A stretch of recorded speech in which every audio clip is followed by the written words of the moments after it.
नमस्कार दोस्तों, स्वागत है आपका हमारे YouTube channel the hidden brothers. तो दोस्तों, चलते हैं आज सबसे डरावनी रात में।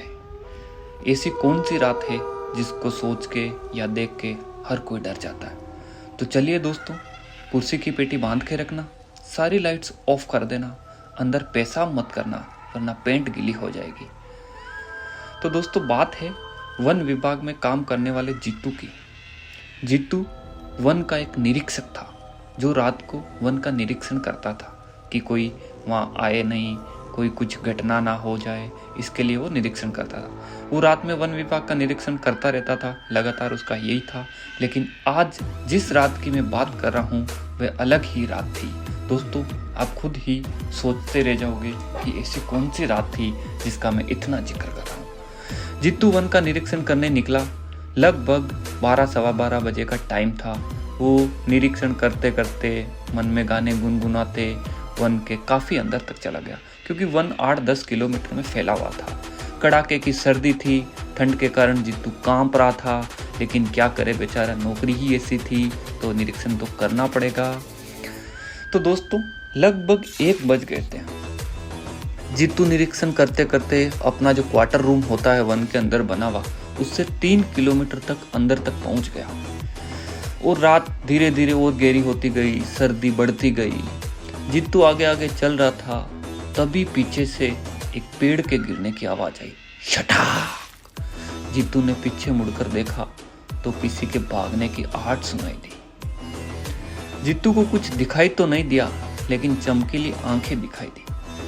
जीतू ने सोचा या तो कोई खरगोश होगा या कोई बिल्ली होगी, लेकिन फिर भी एक दिमाग में डर था कि इतना घना वन है, तो जीतू ने सोचा हो सकता है कोई खतरनाक जंगली जानवर ना हो।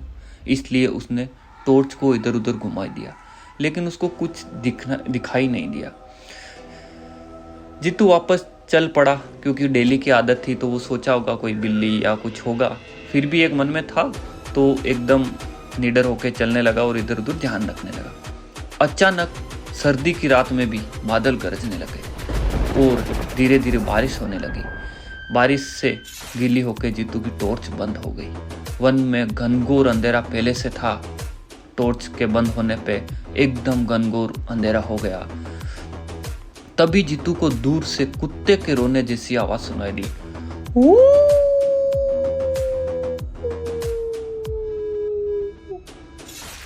जीतू ने आवाज लगाई, कौन है वहां?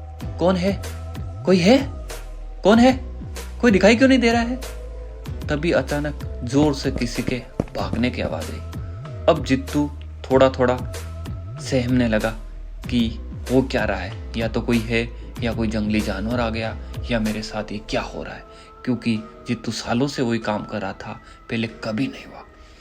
अब तक जीतू डरा नहीं, लेकिन अब धीरे धीरे डरने लगा। तभी चारों ओर से बर्तन और कांच के टूटने जैसी आवाज आने लगी। जीतू सोच में पड़ गया, वन में और कांच और बर्तन कहां से आ गए। अब जीतू की हृदय गति धीरे धीरे बढ़ती गई और जोर जोर से सांस लेने लगा।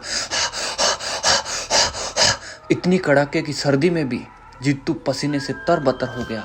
कंबल को उसने निकाल कर फेंक दिया और इधर उधर देखने लगा। लाइट का button bar bar on off करते रहा, लेकिन लाइट चालू नहीं हुई। टॉर्च बिल्कुल बंद, एकदम घनघोर अंधेरा।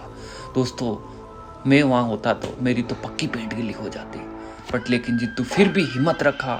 मन में बहुत डर था, लेकिन फिर भी हिम्मत रखा, कैसे भी करके ये रात कट जाए। थोड़ा समय बीतता गया, बारिश धीरे धीरे रुक गई, लेकिन तेज हवा के चलने की आवाजें आ रही थी। अब ऐसे वन में तेज हवा चलने का मतलब दोस्तों आप समझ रहे हो क्या होता है। साथ में ऐसा लग रहा था सूखे पत्तों पे कोई चल रहा हो। जीतू ने पीछे मुड़ के देखा, अचानक बिजली कड़की, छवि दिखा जो उल्टे पैर चल रही थी। अब जीतू के होश उड़ गए कि आज कोई आ गया। जीतू को समझ आ गया कि किसी ने मुझे घेर लिया है। अब जीतू को उल्टे उल्टे विचार आ रखा था, क्योंकि जीतू ने बचपन से अपनी दादी नानी से भूतों की कहानियां सुन रखी थी। जीतू के दिमाग में भूत ही भूत चल रहे थे। जीतू बेचारा करे भी तो क्या करे। जीतू जोर जोर से चिल्लाने लगा, बचाओ बचाओ। तभी अचानक आवाज आई, जीतू, ओ जीतू, जीतू। मुझे बचाने कोई नहीं आएगा।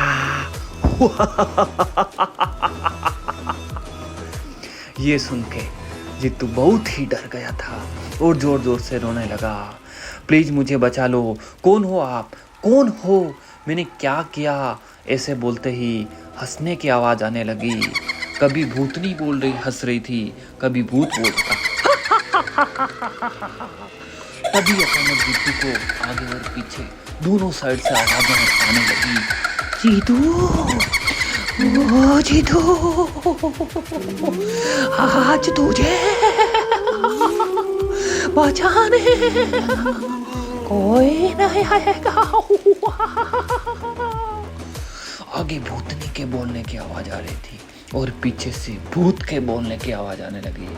दोनों भूत और भूतनी जोर जोर से हंस रहे थे।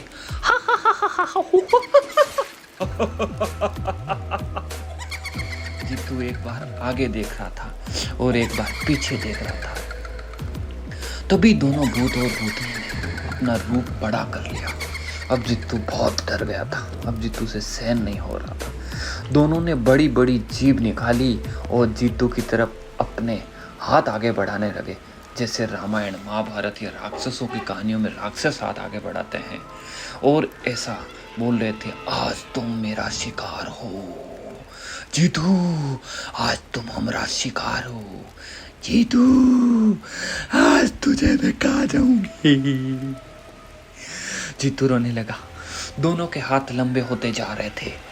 जैसे ही दोनों के हाथ जीतू को गर्दन से पकड़ने लगे, जीतू जोर जोर से चिल्लाने लगा, प्लीज मुझे छोड़ दो, प्लीज मुझे छोड़ दो, मैंने क्या किया, मैं कभी नहीं आऊँगा ऐसी रात में, मैं आज से वन से बाहर चला जाऊँगा, प्लीज मुझे छोड़ दो।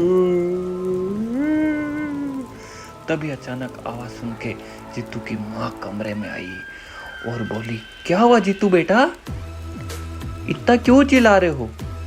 अचानक जीतू नींद से जागा और इधर उधर देखा, एकदम सदमे से बाहर बाहर देखा।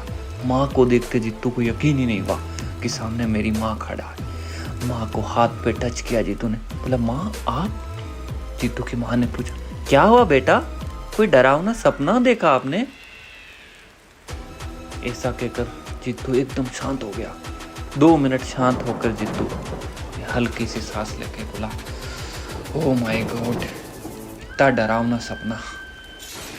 जीतू ने पूरा सपने की स्टोरी अपनी माँ को बताई। तब से जीतू कहीं पे भी रात में अकेला जाता है तो उसको वो सपने की याद आज भी आती है। बस ऐसी डरावनी रात जीतू ने उस दिन फेस की थी। तो दोस्तों ये थी वो डरावनी रात। कमेंट करके बताइए आपको भी ऐसा कोई सपना आया होगा, अच्छा या बुरा, या भूतों का या भूतनियों का, जो आज भी आपको याद आता है, तो वो पल याद आता है। दोस्तों ऐसे ही स्टोरी और कहानियाँ सुनने के लिए, देखने के लिए हमारा चैनल सब्सक्राइब कीजिए। Thank you so much for watching. Thank you, bye bye, take care.